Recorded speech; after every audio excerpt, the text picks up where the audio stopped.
இந்த 4 நம்பரில் எந்த நம்பர் பெரிய நம்பர்னு கேட்குறாங்க. ஆல்ரெடி இது பேஸ் பண்ணி நம்ம ஒரு கொஷின் பார்த்தாச்சு. இப்போ அதே ட்ரிக் இங்கே ஒர்க் ஆகுதான்னு பார்த்துக்கலாம். இது ட்ரிக்கு தான் ஃப்ரெண்ட்ஸ். ஓகே, ஸோ இந்த பவர்லாம் பாருங்கள் ஃப்ரெண்ட்ஸ், 72 36 24 48 இருக்கா? இதெல்லாம் காமனாக ஏதோ ஒரு நம்பரில் கேன்சல் ஆகுதான்னு பாருங்கள். ஸோ 12 கேன்சல் ஆகும் கரெக்டாக? ஸோ யூஸ்வலாக அப்படி பண்ணக்கூடாது, ட்ரிக்குக்காக தான் பண்ணுறோம். அப்போ 12 72 கேன்சல் பண்ணுங்கள். ஸோ 2 பவர் 6 3 பவர் 36 வந்து 3 கியூபாக மாறிடும்.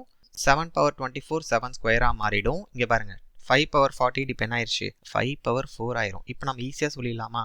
2 பவர் 6 என்னது? 64. அப்புறம் 3 கியூப்னா 27, 7 ஸ்கொயர்னா 49, 5 பவர் 4னா 625. அப்போ கண்டிப்பாக 5 பவர் 48 தான் இதில் பெரிய நம்பர். ஃப்ரெண்ட்ஸ், நம்ம கார்த்திக் ஸ்டடி சர்க்கிளில் டிஎன்பிஎஸ்சி குரூப் 2 குரூப் 2ஏக்கு ப்ரிலிம்ஸ் ஆப்டிடியூட் பேட்ச் வந்து அட்மிஷன் போயிட்டுருக்கு ஃப்ரெண்ட்ஸ். டெஃபினட்டாக எல்லாரும் ஜாயின் பண்ணிக்கோங்க. ஓகேவா? Thank you friends.